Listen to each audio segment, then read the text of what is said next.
Hai, Sobat Lesehan. Pernahkah kamu merasa ada sesuatu yang salah, tapi tak bisa dijelaskan dengan logika?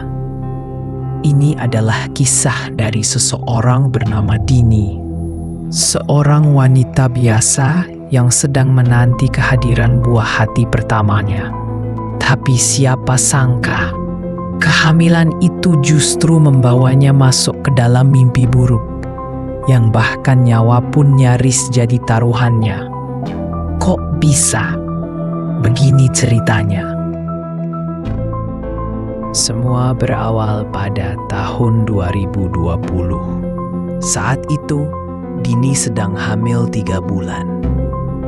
Hari itu, dia dan suaminya, Dani, baru saja pulang dari acara selamatan di warung bakso milik kakak iparnya, Galang, suami dari Nuri, kakaknya Dini.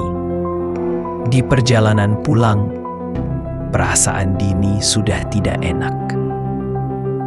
Udara terasa dingin, suasana begitu mencekam, meski jalanan masih ramai. Malam hari, sekitar pukul 12, Dini terbangun. Ia ingin ke kamar mandi. Tapi saat itu dia mendengar suara. Dini. Pelan, samar, lalu terdengar lagi. Dini. Suaranya memanggil dari luar kamar mandi. Tapi ketika dicek, tak ada siapa-siapa. Suaminya tertidur lelap. Ia teringat pesan neneknya. Kalau tengah malam ada yang manggil, jangan ditengok, jangan dibalas. Dan Dini pun kembali ke tempat tidur, mencoba melupakan suara itu. Beberapa hari kemudian, tibalah di malam Jumat.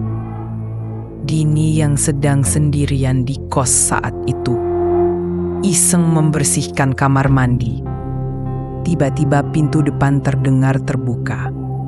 Dini mengira itu suaminya Dani sudah pulang.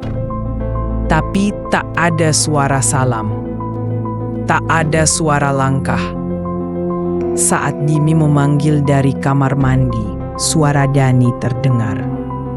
Jangan berisik. Di kamar mandi nggak boleh berisik. Nada suaranya datar. Aneh. Tapi Dini mengabaikannya. Selesai bersih-bersih, ia keluar dan melihat Dani sedang tidur seperti biasa. Tiba-tiba, telepon masuk. Nama di layar, Dani. Dini tertegun. Dani ada di sebelahnya, tidur. Ia angkat telepon itu, dan suara di seberang adalah Dani. Sayang, ini aku udah dekat kosan. Dini mematung, ia menoleh pelan, dan saat itu, Dani yang tidur membalikkan badannya.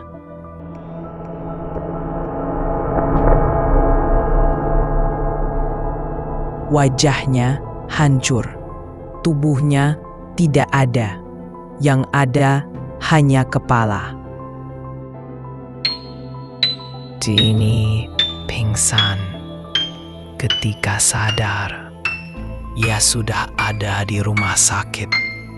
Tubuhnya penuh darah, dan dokter menyatakan ia keguguran. Dani yang menemukannya mengatakan Dini tergeletak di kamar mandi dalam kondisi berdarah-darah. Tapi Dini yakin ia tidak jatuh. Ada sesuatu yang lain. Beberapa bulan berlalu, Dini akhirnya hamil kembali saat mereka berkunjung ke rumah Galang dan Nuri. Di sana, Dini dipaksa makan oleh Nuri, tapi sebelum suapan pertama, ia mendengar suara bisikan almarhum kakeknya. "Jangan, itu ada macam-macam." Dini pun menolak, dan sejak saat itu tubuhnya mulai terasa berat. Malamnya, Dini terbangun lagi. Perutnya sakit seperti diremas. Matanya berat, sulit dibuka. Dan ketika akhirnya ia berhasil membuka mata, ada sosok hitam besar duduk di atas perutnya sambil meremas, sambil tertawa, sambil berkata, "Kamu gak akan pernah punya anak. Kalau aku gak bisa punya, kamu juga enggak." Wajah sosok itu perlahan berubah menjadi Nuri. Dini keguguran lagi. Saat semua keluarga berkumpul, sang nenek akhirnya bicara. Dini telah disantet oleh Nuri karena iri, karena tak kunjung punya anak, karena usahanya sepi sementara rezeki Dini lancar. Dan lebih parahnya lagi, janin Dini dijadikan tumbal penglaris warung bakso. Setelah itu, Dini dan Dani memutuskan pergi jauh, memutus semua kontak dengan Galang dan Nuri, meninggalkan kota, memulai hidup baru. Dan sekarang, Dini tengah hamil lagi. Sudah 7 bulan, sehat, aman, bahagia. Semoga tak ada lagi mimpi buruk yang menghampiri. Kisah ini jadi pengingat, hati-hatilah dengan orang terdekat. Iri bisa membuat seseorang gelap mata, dan kejahatan bisa tersembunyi di balik senyuman yang paling ramah.